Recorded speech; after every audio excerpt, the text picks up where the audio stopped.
الله أكبر. الله أكبر. الله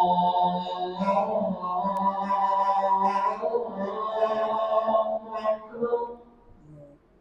أشهد أن لا إله إلا الله.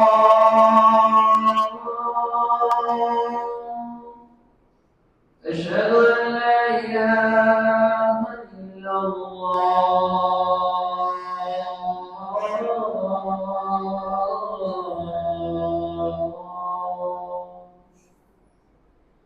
أشهد أن محمدا رسول الله. أشهد أن محمدا رسول الله.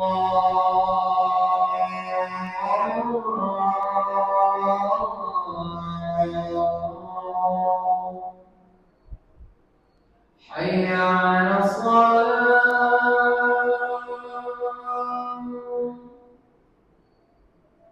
حي على الصلاة.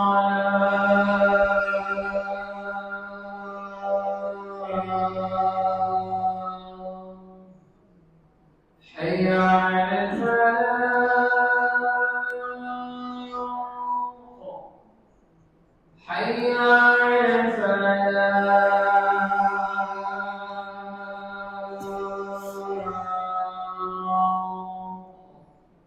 الله أكبر. الله أكبر. لا إله إلا الله.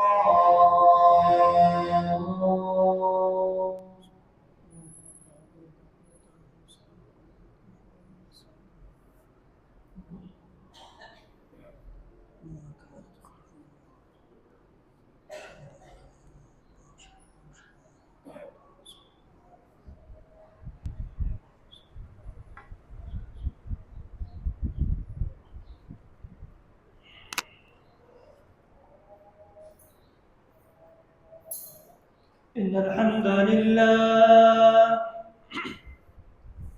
الحمد لله نحمده ونستعينه ونستغفره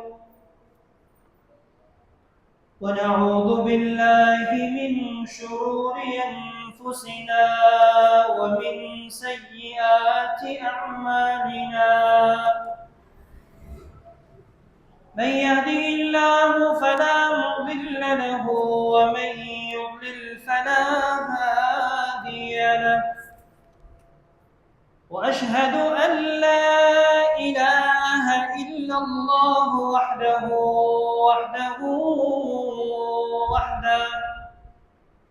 وأشهد أن محمدًا عبده ورسوله.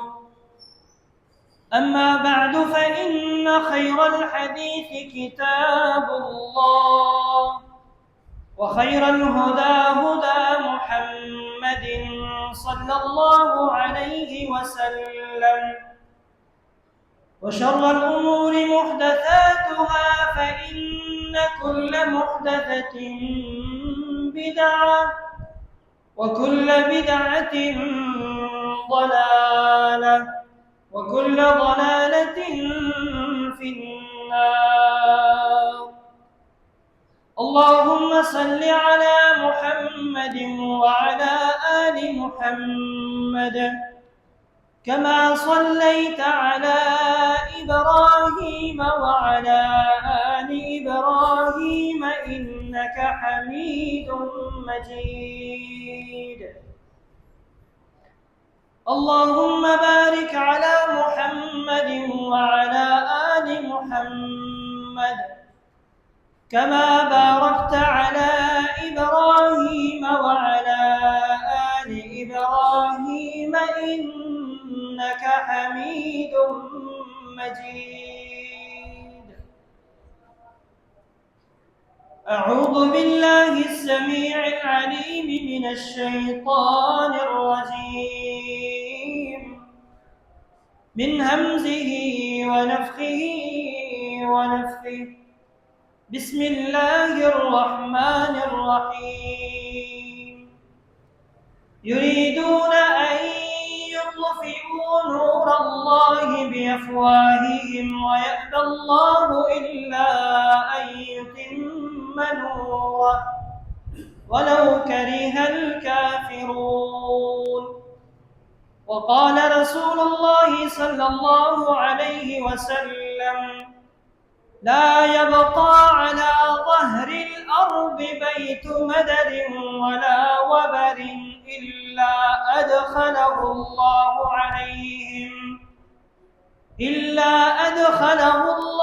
عليهم كلمة الإسلام بعز عزيز وبذل ذليل.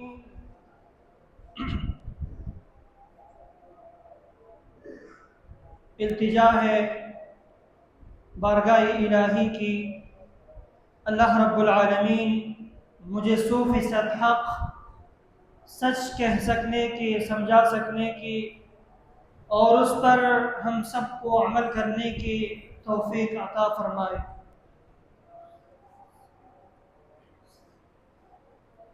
دوستو، بزرگوں اور عزیز بھائیوں،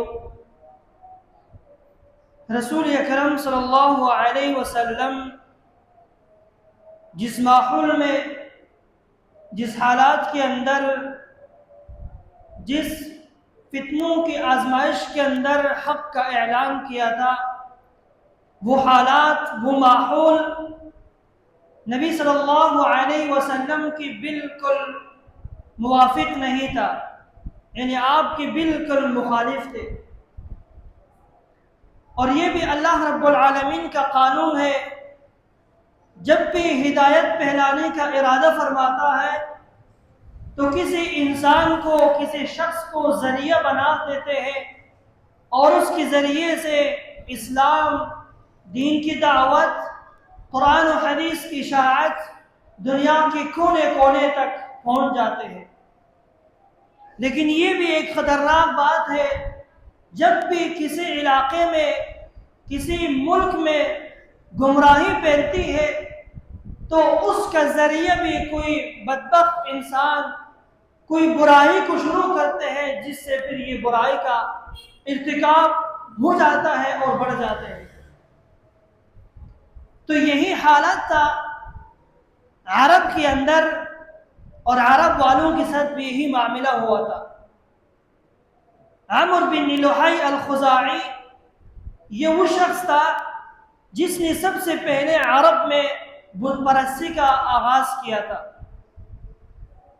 اور اس کا تعلق بنو خزاعہ سے ہے۔ یہ شخص شام کے علاقے کی طرف سفر کیا، وہاں شام کے علاقے میں بلقا نامی ایک علاقہ ہے، وہاں بتوں کا پجاری بڑا مشہور تھا۔ کوئی بتوں کو سجدہ کر رہے، کوئی پتھر کو الہ بنا رہے، کوئی درخت کو اپنا معبود بنا رہے، ان کے سامنے سجدہ ریز ہوئے۔ تو یہ جب وہاں چلا گیا، ماحول کو دیکھا، اس نے بھی ایک بت مانگا کہ مجھے بھی ایک الہ، مجھے بھی ایک مشکل کشا دے دینا۔ تو وہاں سے اس کو ایک بت نامی، جس کا نام حبل ہے، یہ اس کو دے دیا، اور یہ اٹھا کر لائے مکہ کے اندر، کعبۃ اللہ کے اندر اس بت کو نصب کیا، اور اس کے ذریعے سے عبادت اور پجاری شروع ہو گیا۔ جو شام سے لایا ہوا بت تھا، اس بارے میں 2 اقوال ہے۔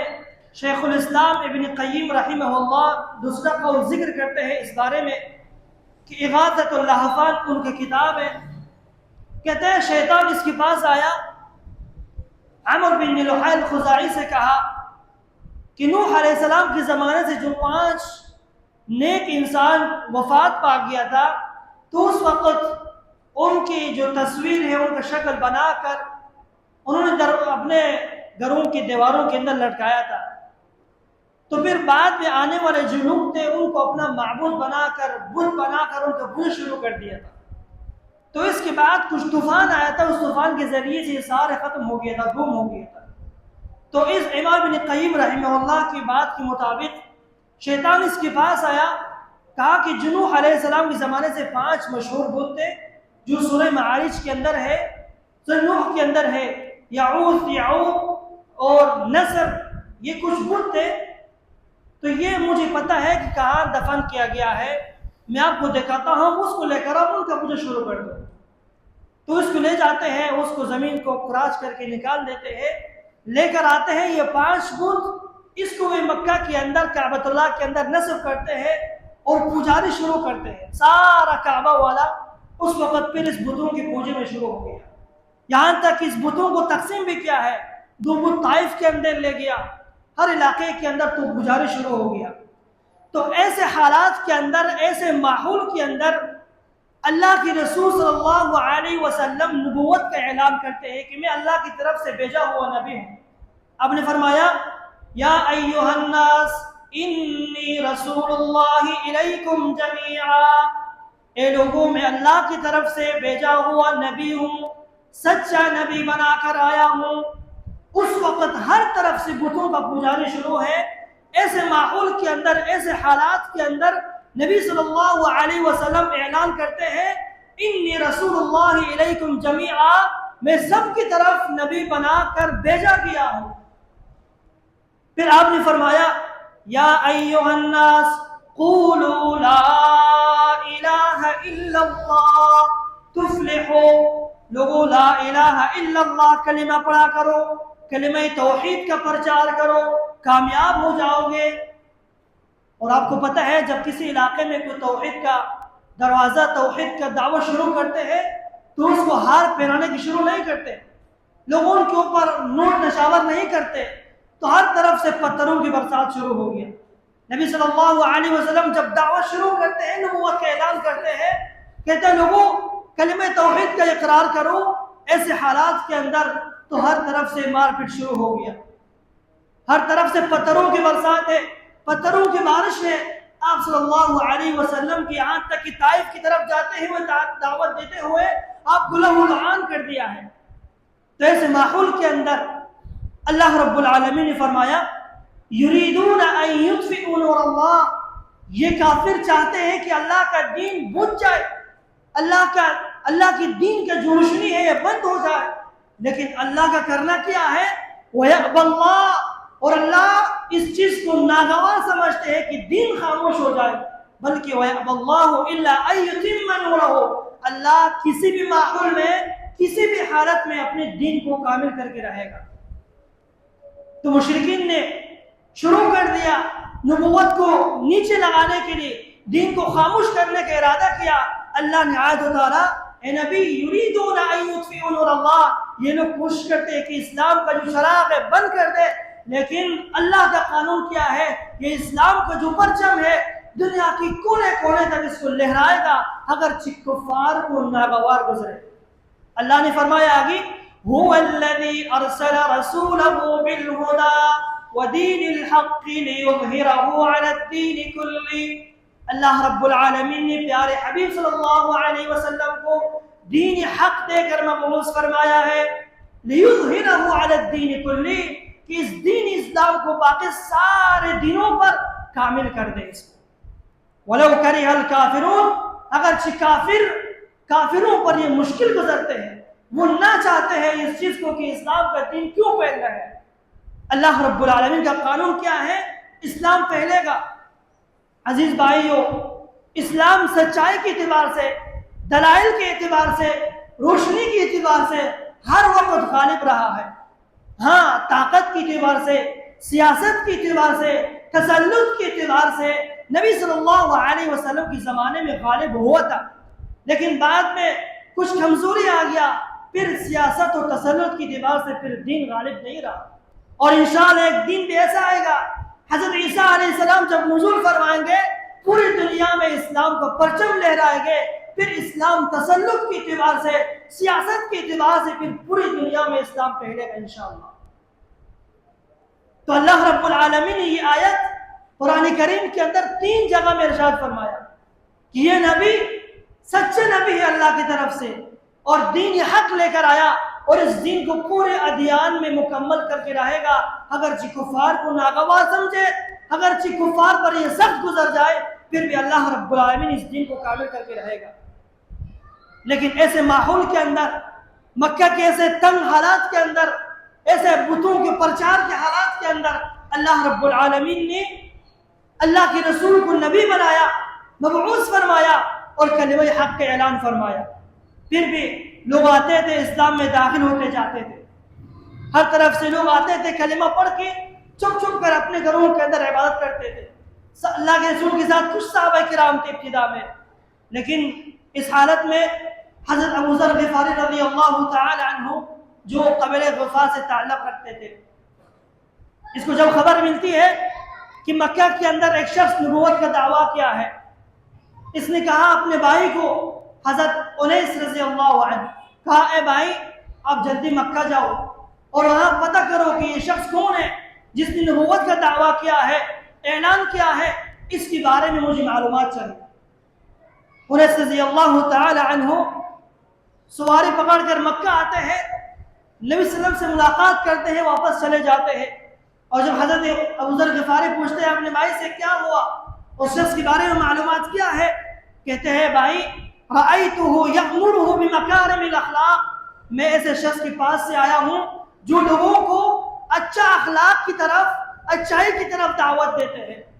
لیکن حضرت ابو ذر رضی اللہ تعالیٰ فرمایا آپ میرے گھر کا خیال کرو، میں خود جاؤں گا، ان سے ملاقات کروں گا کہ یہ بادشاہ ہے یا نبی ہے جس نے نبوت کا دعویٰ کیا ہے۔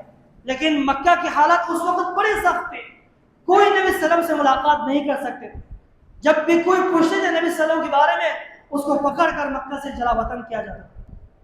لیکن حضرت ابو ذر رضی اللہ عنہ پانی کا مشکزہ پکڑا، اونٹ پہ سوار ہوا اور رخت سفر باندھا، مکہ کی طرف آیا، مکہ کے اندر داخل ہوا اور پریشان تھا کہ میں کس سے پوچھوں، کہ سارا تو یہ مشرک ہے، کس سے پوچھوں گا تو خطرہ محسوس کروں گا۔ پھر مسجد نبوی کے اندر تشریف فرما رہا، یہاں تک کہ شام ہو گیا، شام تک مسجد کے اندر ایک چادر میں لپیٹے ہوئے بیٹھا ہوا تھا، تو اچانک شام کے وقت حضرت علی رضی اللہ تعالیٰ سامنے سے گزرا، کہا لگتے ہے کہ مسافر کو ٹھکانہ نہیں ملا ہے، کہتے چلو میرا ساتھ۔ حضرت علی رضی اللہ تعالی عنہ حضرت ابو ذر رضی اللہ تعالی عنہ گھر لے جاتے ہیں، اور نہ حضرت ابو ذر ان سے پوچھتے ہیں، سوال کرتے، نہ حضرت علی ان سے سوال کرتے ہیں، رات بسر کرتے ہیں، صبح پھر آتے ہیں مسجد کے اندر، شام تک ٹھہرتے ہیں صحیح، یعنی اس پریشانی میں کہ میں کس سے پوچھوں تو کسی پر یقین نہیں کہ وہ اچھا جواب دے گا، مجھے نہیں دے گا۔ کل دوسرا دن تھا، وہ بھی اسی طرح شام کو جب حضرت علی گزرا، کہا کہ لگتا ہے کہ آج بھی مسافر کو ٹھکانہ نہیں ملا، پھر بھی لے جاتے ہیں گھر میں، اور نہ یہ سوال کرتے ہیں نہ وہ سوال کرتے ہیں اس سے۔ تیسرا دن ہوتے ہیں، جب دیکھتے ہیں کہ اسی جگہ پر ہے، کہتے ہیں او مسافر اپنا مقصد بتاؤ، کس لیے آپ آیا ہے؟ وہ کہتے ہیں پہلے مجھ سے وعدہ کرو کسی کو نہیں بتائے گا۔ کہا ٹھیک ہے نہیں بتاؤں گا۔ کہا میں مکہ اس لیے آیا ہوں کہ اس شہر کے اندر کوئی شخص ہے جو نبوت کا دعویٰ کیا ہے اور میں اس سے ملنا چاہتا ہوں، کیا یہ سچ ہے؟ کہتا آپ صحیح جگہ پر آیا ہے، بالکل سچ ہے، وہ اللہ کا سچا نبی ہے، لیکن اس وقت اس سے کوئی مل نہیں سکتا، ملاقات کرنا مشکل ہے، لیکن بات یہ ہے میں آپ کو لے جاتا ہوں ان کے پاس، صبح کا جب ٹائم ہوا میں آگے چلوں گا، آپ میرے پیچھے آنے ہیں، جہاں راستہ میں کوئی خطرہ محسوس کروں گا دیوار کے ساتھ بیٹھ جاؤں گا، تم نے سیدھا گزرنے ہیں، اور جہاں میں داخل ہوں گا وہاں میرے ساتھ آنے ہیں، میں آپ کو اللہ کے رسول سے ملاقات کرواؤں گا۔ تو صبح ہوتے ہیں، حضرت علی رضی اللہ تعالی عنہ آگے ہے، حضرت ابو ذر غفاری پیچھے چلتے ہیں، یہاں تک کہ گھر پہ داخل ہوتے ہیں حضرت علی، آپ پیچھے داخل ہوتے ہیں، دیکھتے ہیں کہ نبی صلی اللہ علیہ وسلم کچھ صحابہ کے درمیان بیٹھا ہوا ہے، تشریف فرما ہے۔ داخل ہوتے ہیں، نبی صلی اللہ علیہ وسلم کے پاس جاتے ہیں، تو پھر کہتے ہیں اللہ کے رسول کو کلمہ پڑھاتے ہیں، اسلام قبول کرتے ہیں۔ حضرت ابو ذر رضی اللہ تعالیٰ پہلی حالت میں پھر کہتے ہیں یا رسول اللہ میرے دل میں جذبہ بیٹھا ہوا ہے، میں چاہتا ہوں کہ اس کلمے کو اپنے آپ تک نہ رکھوں بلکہ قریش کے مشرکین کے سامنے میں اعلان کرنا چاہتا ہوں، کلمہ توحید کا اقرار کروں گا اور اعلان کروں گا ان کے سامنے۔ اللہ کے رسول نے فرمایا نہیں، حالات ٹھیک نہیں ہے، آپ کو ماریں گے یہ لوگ، اس لیے آپ ابھی فی الحال اعلان نہیں کرنا۔ کہتے ہیں اللہ کے رسول آپ مجھے اجازت دے دینا، میرے دل کے یہ جذبات جو ہے قابو میں نہیں آ رہے۔ تو آپ کہتے ہیں ٹھیک ہے۔ حضرت ابو ذر رضی اللہ تعالیٰ عنہ اسلام لانے کے بعد مکہ کے قریش کے سامنے آتے ہیں اور اعلان کرتے ہیں او مکہ والوں یاد رکھنا یہ نبی اللہ کا سچا نبی ہے اور اس کو میں اللہ کا رسول مانتا ہوں اور میں نے بھی اس کا کلمہ پڑھ لیا ہے، تم نے بھی کلمہ پڑھنے ہیں۔ بس یہی اعلان کی دیر تھے کہ سب اس کے اوپر ٹوٹ پڑ جاتے ہیں، مار پیٹ شروع ہوتے ہیں، یہاں تک کہ لہو لعان کرتے ہیں حضرت ابو ذر غفاری رضی اللہ عنہ۔ پھر اتنے میں حضرت عباس رضی اللہ عنہ آتے ہیں اور بچاتے ہیں اس کو، کہتے ہیں او لوگوں اللہ کا خوف کرو، پتہ ہے کہ یہ کون ہے؟ یہ ابو ذر غفاری ہے، قبیلہ غفار سے تعلق رکھتے ہیں اور ان کا قبیلہ شام جاتے ہوئے تمہارا جو فوج ہے، جو تمہارا کاروبار ہے شام کی طرف چلتا رہتے ہیں، تو آگے راستے میں ان کا گروہ آئے گا تو تمہارا خیر نہیں ہوگا، پھر چھوڑ دیتے ہیں ان کو۔ پھر دوسرے دن ہوتے ہیں، اللہ کے رسول سے کہتے ہیں رسول اللہ آج دل کر رہے دوبارہ اعلان کرنے کا۔ اللہ کے رسول نے فرمایا نہیں دوبارہ آپ کو ماریں گے لوگ۔ کہ اللہ کے رسول دوبارہ مجھے اجازت دے دینا، میں دوبارہ اعلان کرنا چاہتا ہوں۔ پھر دوسرے دن ہوتے ہیں، پھر قریش کے سامنے آتے ہیں حضرت ابو ذر رضی اللہ عنہ، پھر یہی کلمات دہراتے ہیں اللہ اے لوگوں کہ اللہ کے رسول اللہ کا سچا نبی ہے، میں نے اس کے کلمہ پڑھ لیا ہے، تم لوگوں نے بھی اس کے کلمہ پڑھنے ہیں، ایمان لانے ہیں۔ پھر دوبارہ ان کو مارنا شروع کرتے ہیں۔ اللہ کے رسول پھر کہتے ہیں ابو ذر کو سواری دیتے ہیں اور کہتے ہیں ابو ذر الحق باہلک یا ارجع الى اہلک وخبرهم بما رأيت وما سمعت فادعوهم الى اللہ حتى يأتيك الامر۔ اے ابو ذر رضی اللہ عنہ آپ سواری پہ سوار ہو جاؤ، اپنے گھر کی طرف جاؤ اور ان کو خبر دینا جو آپ نے سنا، جو آپ نے دیکھا اور جو آپ نے کیا، اور ان کو اللہ کے دین کی طرف دعوت دینا، یہاں تک میرے انتظار کرنا جب تک میرا کوئی حکم کوئی امر آپ تک نہ پہنچے۔ پھر حضرت ابو ذر رضی اللہ تعالیٰ عنہ سواری پہ سوار ہوتے ہیں، واپس اپنے گاؤں کی طرف جاتے ہیں، سب سے پہلے اپنے بھائی کے پاس جاتے ہیں، اس کو دعوت دیتے ہیں، وہ اسلام قبول کرتے ہیں۔ پھر اپنے والدہ کے پاس جاتے ہیں، ان کو بھی اسلام کی دعوت دیتے ہیں، قبول کرتے ہیں، اور پھر قبیلہ کے سامنے آتے ہیں، ان کو اسلام کی طرف دعوت دیتے ہیں۔ کچھ قبیلہ اسلام قبول کرتے ہیں اور اکثر قبیلہ یہی کہتے ہیں کہ جب تک ہم اللہ کے رسول کو نہ دیکھیں اس وقت تک ہم ایمان نہیں لائیں گے۔ پھر جب اللہ کے رسول ہجرت کرتے ہیں مدینے کی طرف، اس وقت پھر سارا قبیلہ اسلام لاتے ہیں۔ تو اللہ رب العالمین فرماتے ہیں واللہ متم نورہ ولو کرہ الکافرون، اللہ اپنے دین کو دنیا کے کونے کونے تک پہنچا کے رہے گا، اگرچہ کفار پر بران گزرے، اگرچہ کفار پر یہ مشکل گزرے، تو اللہ رب العالمین کا یہ حکم ہے۔ صحیح ابن حبان کے اندر حدیث ہے، اللہ کے رسول صلی اللہ علیہ وسلم فرماتے ہیں لا يبقى على ظهر الارض بیت مدر، لوگوں زمین کے اوپر کوئی بھی کچی پکا گھر باقی نہیں رہے گا، الا ادخلہ اللہ علیہم، مگر یہ کہ اللہ اس میں اسلام کا کلمہ داخل کر کے رہے گا، اس میں اسلام داخل ہوگا۔ بعز عزیز، کوئی آدمی اگر اسلام کو عزت دے اس کے ذریعے بھی اسلام پھیلے گا، اور اگر کوئی کافر ذلیل بھی ہو جائے پھر بھی اسلام پھیلے گا اور اسلام دنیا کے کونے کونے تک جائے گا۔ ایک اور واقعہ آپ کے سامنے پیش کرتا ہوں۔ حضرت علی رضی اللہ تعالیٰ عنہ اپنے کچھ ساتھیوں کے ساتھ، اور یہ واقعہ معجم الاوسط طبرانی کے اندر یہ صحیح روایت کے ساتھ موجود ہے۔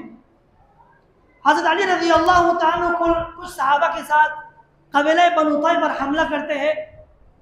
حملہ کرنے کے بعد وہاں سے کچھ قیدی لے کر آتے ہیں اور قیدی پکڑ کر لاتے ہیں مکہ کے اندر۔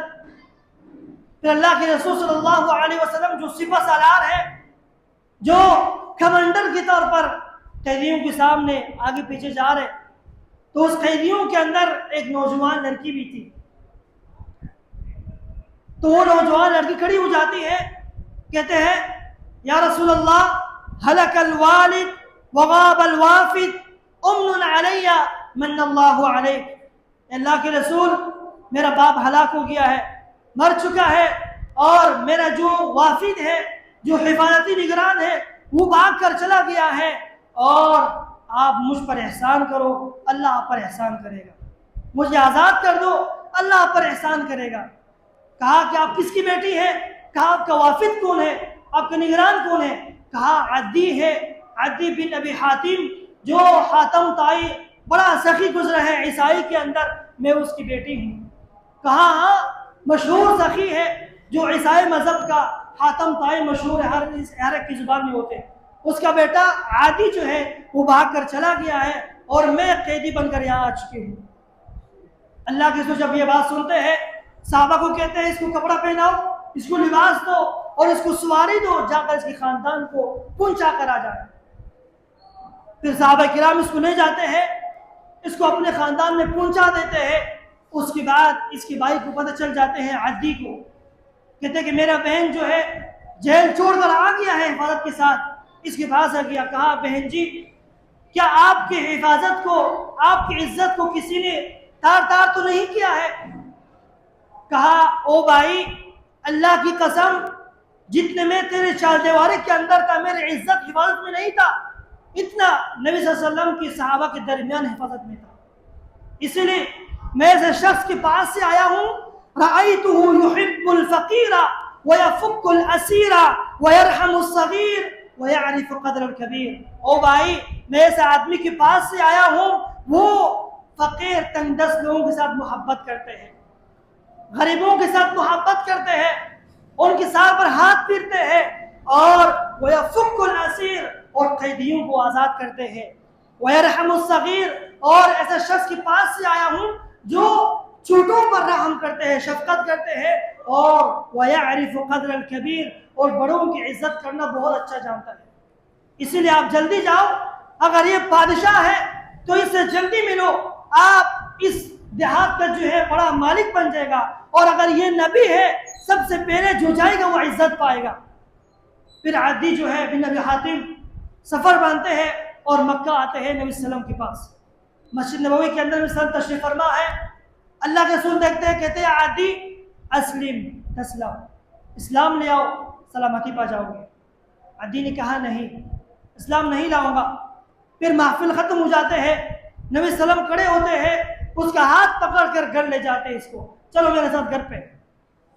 جب گھر پہ لاتے ہیں اچانک راستے کے اندر اللہ کے رسول آگے آگے جا رہے، عدی بن ابی حاتم پیچھے پیچھے جا رہے، تو اچانک راستے کے اندر ایک بوڑھی خاتون آتی ہے اللہ کے رسول کے سامنے اور اپنا حاجت پیش کرتی ہے۔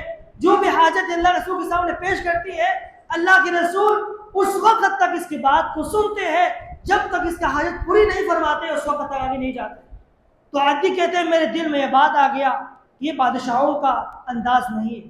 بادشاہ کہاں راستے میں کسی سے ملتے ہیں، کسی کا بات سنتے ہیں، کسی کے ساتھ بات چیت کرتے ہیں، لیکن یہ حالات جو ہے، یہ انداز، یہ نبوت کا انداز مجھے لگ رہا ہے۔ دل میں یہ سوچ رہا تھا، کہہ رہے آگے چلتا ہوا اللہ کے رسول گھر پہ داخل ہوا، میں پیچھے آ گیا، آپ نے چٹائی کا ایک تکیہ تھا مجھے دیا کہ اس پر بیٹھ جاؤ۔ میں نے کہا اللہ کے رسول آپ بیٹھ جائے، آپ نے کہا تو اس پر بیٹھ جاؤ۔ بیٹھ جاتے ہیں، پھر اللہ کے رسول فرماتے ہیں کہ عدی اسلم تسلم، اسلام لے آؤ سلامتی پا جاؤ گے۔ عدی کہتے ہیں انی علی دین، میں کسی آسمانی دین پر ہوں، میں بھی کسی دین پر تو ہوں نا۔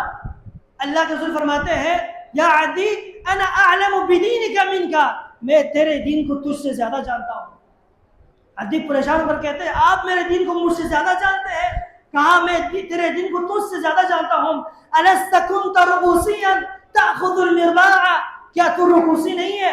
کیا تم اپنے قوم کا چوتھا حصہ مال غنیمت کا نہیں بٹورتے؟ کیا تیرے دین میں یہ چیز تیرے لیے حرام نہیں ہے؟ اس سے کیا حرام ہے؟ پریشان ہو جاتے ہیں، مایوس ہو جاتے ہیں، سر نیچے کرتے ہیں۔ پھر کہتے ہیں عادی تو اسلام اس لیے نہیں لاتے کہ ہم کمزور ہیں، ہمارے پاس مال نہیں ہے، ہمارے پاس طاقت نہیں ہے، ہم کم ہیں، اس وجہ سے ایمان نہیں لاتے۔ پھر اللہ کے رسول 3 پیشن گوئی کرتے ہیں، اور 3 پیشن گوئی صحیح بخاری کے اندر، صحیح مسلم کے اندر موجود ہے۔ کہتے ہیں عادی یاد رکھنا ایسا ایک وقت آئے گا، ایک لڑکی اکیلی اور ہیرا مقام سے جو کتنا دور مقام ہے وہاں سے اونٹ پر سوار ہو جائے گی اور مکہ آ کر طواف کرے گی، واپس چلی جائے گی، کوئی بری نظر سے اس کو دیکھ نہیں سکے گا۔ لیکن دوسرا پیشن گوئی کیا ہے؟ عادی یاد رکھنا کسرا ابن حرمز جو اس وقت سپر پاور تھا، کہا اللہ تعالیٰ یہ میری امت کو عطا کرے گا۔ اور تیسری بات یا عادی یاد رکھنا تو اس وجہ سے اسلام قبول نہیں کرتا کہ ہمارے پاس مال نہیں ہے، ہمارے پاس مال نہیں ہے۔ یاد رکھنا ان المال لا يفيض حتى يخرج الرجل بزكاة ماله فلا يجد حتى يقبلها منه۔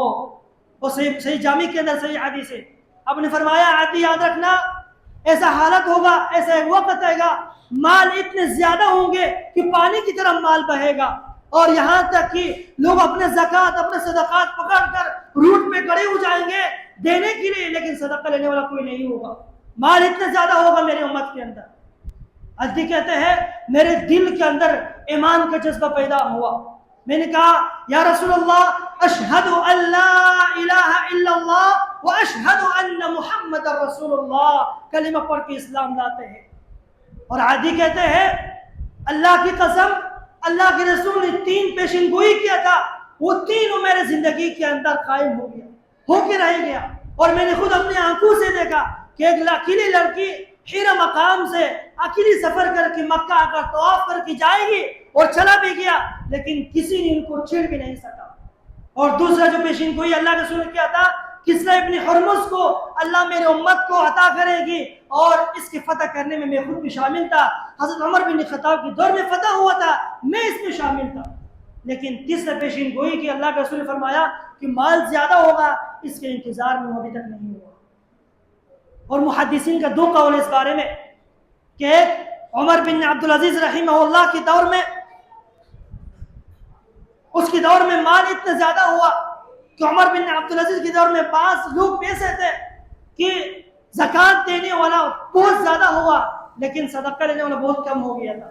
یہاں تک کہ روایت میں آتے ہیں کہ کچھ لوگ اپنے زکوٰۃ صدقات لے کر سڑک پر کھڑے ہو جاتے ہیں لوگوں کو دینے کے لیے، لیکن دینے والا کوئی نہیں ہوتا، کوئی نہیں ملتا۔ یہ حضرت عمر بن عبدالعزیز کے دور میں ہوا تھا، اور کسی تاریخ میں نے پڑھا ہے، لیکن بات اتنا قابل حجت نہیں ہے، لیکن بات کرنا ٹھیک ہے اس کا۔ وہ تاریخ میں پڑھ رہا تھا، کہتے ہیں کہ عمر بن عبدالعزیز کے دور میں مال اتنا زیادہ ہو گیا، زکوٰۃ کا مال اتنا زیادہ ہو گیا کہ جتنے بھی زکوٰۃ لینے والے تھے سب کو دے دیا، پھر بھی مال بچ گیا۔ بتایا گیا کہ اور کس کو دے دے، کہا علماء کو خصوصی تحفہ دیا کرو اس سے، پھر بھی مال بچ گیا، کہا اور کس کو دے دے، کہا جن لوگوں کا شادی کی ضرورت ہے اور شادی کرنا چاہتے ہیں طاقت نہیں ہے ان کو اس مال سے عطا کر لینا، کہتے پھر بھی مال بچ گیا۔ اور یہاں تک ایک ضعیف اقوال میں آتے ہیں کہ جو مال بچ گیا یہ پہاڑ کی چوٹیوں کے اندر ڈال دے پرند چرند کھائے گا، ثواب تو ملے گا اس کا۔ اس لیے مطلب یہ نہیں کہ گھروں کے اندر آپ دانہ ڈالتا جاؤ کسی زکوٰۃ ثواب ملے گا، یہ نہیں ہے، یہ بات قابل حجت حدیث سے ثابت نہیں ہے، یہ تاریخی بات ہے۔ تو اس اعتبار سے مال زیادہ ہوا تھا عمر بن عبدالعزیز رحمہ اللہ کے دور میں۔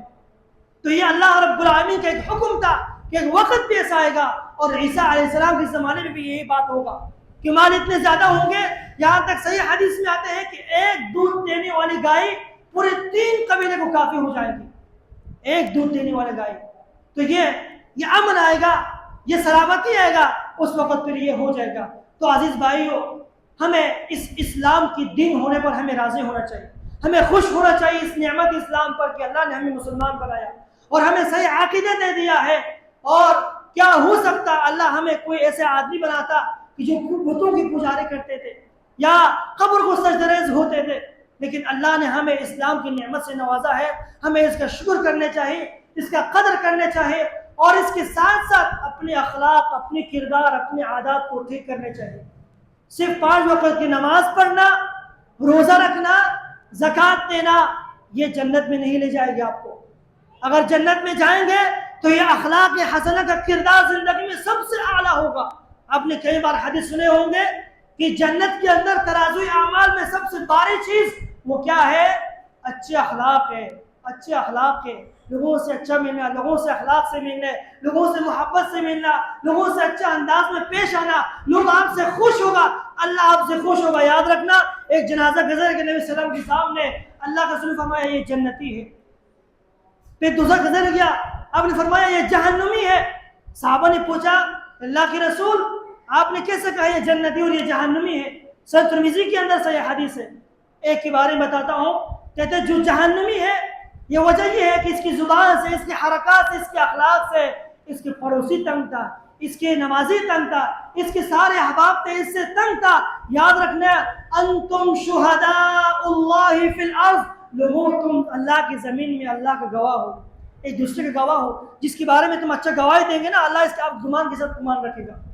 آپ کہیں گے کہ یہ آدمی برا آدمی ہے، لوگ اس سے تنگ اذیت میں ہے، تو یاد رکھنا اللہ بھی اسی گمان کے ذریعے سے چلے گا. تو اس لیے اس اسلام کی دین ہونے پر ہمیں راضی ہونا چاہیے. اللہ رب العالمین ہم سب کو عمل کرنے کی توفیق عطا فرمائے. اقول قولی هذا واستغفر الله لي ولكم ولسائر المسلمين اجمعين. حسبنا الله ونعم الوكيل. إن الحمد لله نحمده ونستعينه ونستغفره ونعوذ بالله من شرور أنفسنا ومن سيئات أعمالنا. من يهده الله فلا مضل له ومن يضلل فلا هادي له. أشهد أن لا إله إلا الله وحده وأشهد أن محمدا عبده ورسوله صلى الله عليه وسلم. إن الله يأمر بالعدل والإحسان وإيتاء ذي القربى وينهى عن الفحشاء والمنكر والبغي يعظكم لعلكم تذكرون. دو تین اعلان ہے. بروز ہفتہ 2 مئی کو درس قرآن و حدیث ہوگا اسی لیارے کے اندر. محمدی مسجد سنگولین کے اندر بعد نماز مغرب ہوگا اور اسی مسجد کے اندر عشاء کے بعد ہوگا شیخ زبیر عباسی صاحب کا ان کا درس ہوگا. اور 3 مئی کو بروز اتوار بعد نماز مغرب عمر فاروق مسجد کے اندر درس ہوگا جس میں ہمارے استاذ محترم شیخ عبداللہ ناصر رحمانی حفظہ اللہ تشریف لا رہے. تمام بھائیوں سے گزارش ہے کہ اس درس میں شرکت کریں. انشاءاللہ بہت قیمتی لمحات سے آپ انشاءاللہ مستفید ہوں گے. تیسرا اعلان ہو تو آپ کو معلوم ہے کہ ہر جمعے کو اس مسجد کے توسیع کی اتباع سے اعلان کیا جاتا ہے چندے کا. تو جتنا ہو سکے آپ احباب تعاون کریں. انشاءاللہ یہی کام کے ذریعے سے جلدی ہم اس کام کو شروع کریں گے. اللہ تعالیٰ ہم سب کو عمل کرنے کی توفیق عطا فرمائے. سبحان ربک رب العزة عما یصفون وسلام علی المرسلین والحمد للہ رب العالمین.